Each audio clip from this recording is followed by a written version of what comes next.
Hai semua, hari ini waktu pas lagi tiduran, entah kenapa aku kepikiran waktu pas zaman di mos dulu.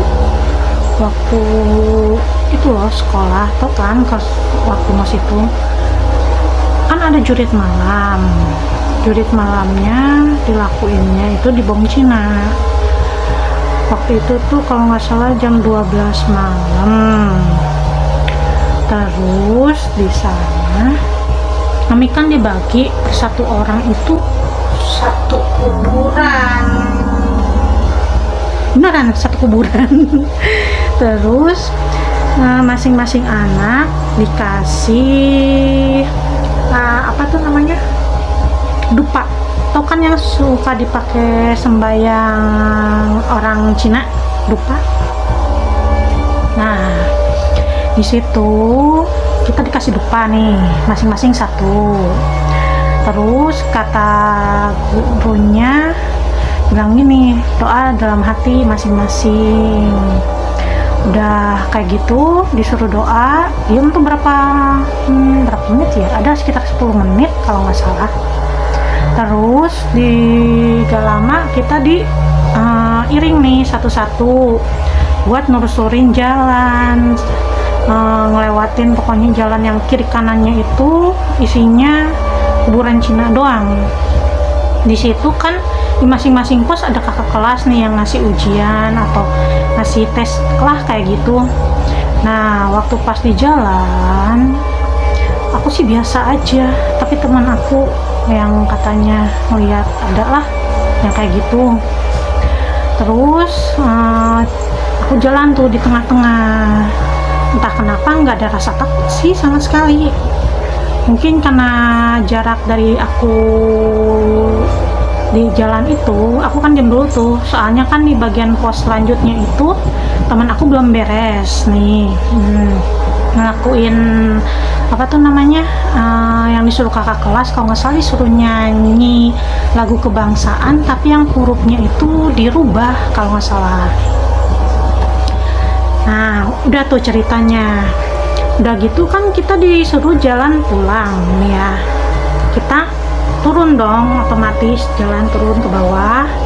Udah gitu di jalan itu tuh kan kita jalan masing-masing sendiri.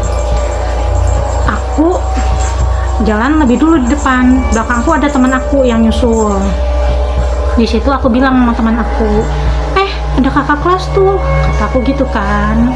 Kata dia, kakak kelas di mana? Aku bilang tuh sebelah kanan arahnya. Gak tahu dia lagi diem.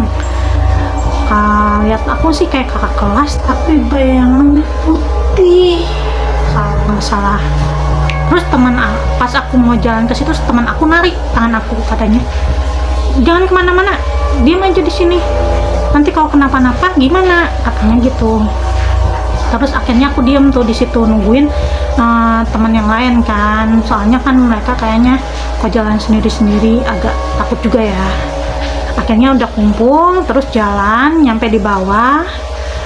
Aku bilang ke teman aku, kok kakak kelas kita yang itu yang aku kira ada di persimpangan jalan itu kok udah ada di bawah, malahan dia naik motor loh, pakai baju warna hitam. Kata teman aku, jangan bercanda masa ini sih, emang apa yang kamu lihat? Aku lihat itu kakak kelas di persimpangan jalan, tapi pas aku lewat persimpangan jalan itu, aku lihat sebelah kanan itu jurang, kayak apa tuh, nggak bisa disebut jurang juga sih, gawir. Tau lah kalau orang Sunda mah gawir kayak apalah. Nah, kayak gitu. Terus di situ banyak pohon pisang. Aku lihat di daerah situ tuh kayak menyerupai kakak kelas aku, tapi dia warnanya putih kalau nggak salah. Terus, nah sepanjang jalan kita pulang ngelewatin rel kereta. Di rel kereta itu bagian depan kakak kelas, bagian ujung belakang juga kakak kelas kan. Kita adanya di tengah-tengah. Di situ kita sharing nih pengalaman waktu pas di Bong Cina. Terus teman aku ada yang nyetuk gini, tahu nggak, waktu gua lagi habis beres baca doa, gua ngeliat si itu tuh, masa ada bayangan putih kayak kakak-kakak gitu. pakai daster putih, gimana sih, tau lah, baka kan. Ada di sebelahnya duduk, katanya gitu. Terus teman aku yang ngedengar, masa sih nggak ada siapa-siapa kok di sebelah aku, katanya kan gitu. Pantesan kata teman aku, guru, ada satu guru tiba-tiba ngedatengin dia, duduk di sebelah dia. Mungkin gurunya juga merasa hal apa gitu ya, aku nggak tahu. Terus di situ teman aku ada yang cerita lagi, tahu nggak, waktu pas jalan, pas kita nyampe buat ke pos itu, lu lihat gak ada kepala apaan? Itu kepala lidahnya ngejulur panjang, kata temen aku gitu. Sumpah merinding loh. Terus kata yang lain enggak ada yang lihat. Terus kakak kelas ada yang nyetuk gini, di situ memang ada, katanya gitu. Jangan bercanda, emang ada. Terus gak lama teman aku yang dari jalan di belakang tiba-tiba jalan ke tengah, ke rombongan aku yang tengah-tengah tuh. Dia bilang gini, kenapa, ada yang ngikutin, siapa? Itu Miska. Lu tau dari mana? Tadi gua ngeliat Skoda ada putih-putih, katanya gitu. Jangan bercanda lu, kata yang lain gitu. Iya, gua gak bercanda, tapi diam aja ya, kita jalan aja. Akhirnya kita jalan tuh, kalau nggak salah waktu itu sekitar jam 1 malam kalau nggak salah ya. Jam 1 malam kita beres jurit malam di Bung Cina. Terus sepanjang jalan udah cerita yang kayak gitu, diem lah semua, karena mungkin hawanya juga beda, terus rasanya itu kayak was-was gimana gitu.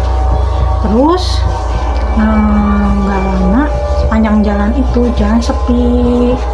Terus kan kita nyampe sekolahan, tapi mungkin karena habis dari tempat kayak gitu, nyampe sekolahan hawanya juga beda. Wajar sih, sekolahan aku tuh tempat yang udah tua, udah gimana sih, sekolahan tua. Dan di situ kan muridnya juga dikit, setiap angkatan itu cuman ada satu kelas kalau nggak salah.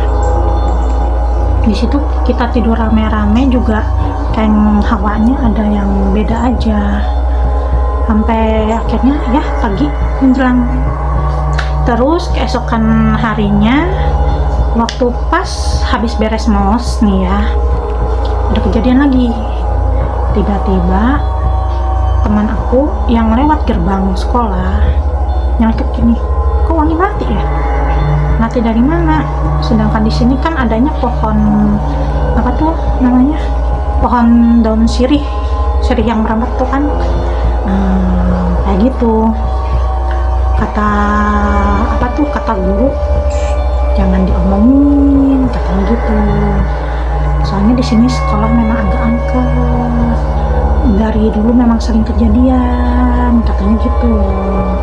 Dari situ juga banyak sih anak-anak yang kadang suka nggak sengaja lihat ada orang, tapi pas ditanyain siapa, nggak ada yang ini dong, nggak ada yang ngaku. Soalnya kan memang nggak ngerasa, sedangkan itu jamnya jam pulang loh, gini tempatnya itu udah sepi. Sedangkan teman aku itu kayaknya pulang belakangan. Terus guru juga ada yang pernah, tapi ya mungkin karena udah biasa jadi kayak cuek aja, kayak gitu deh. Nggak tahu, tiba-tiba kepikiran aja gitu waktu pas tadi bengong, ingat masa-masa bukan OSIS, hampir aja, maksudnya ingat masa-masa mos gitu, waktu pas jurit malam itu benar-benar berkesan banget. Soalnya ya ada yang mistisnya sih. Kalau kalian suka cerita aku, mungkin aku akan kasih cerita aku, pengalaman pribadi aku nih ya, soal yang kayak begitu waktu pas PKL atau yang lainnya. Mungkin juga kayak pengalaman banyak sih yang kayak gitu sebenarnya, tapi wallahualam ya. Antara percaya sama nggak percaya itu masing-masing aja. Jadi sekian dulu, bye bye.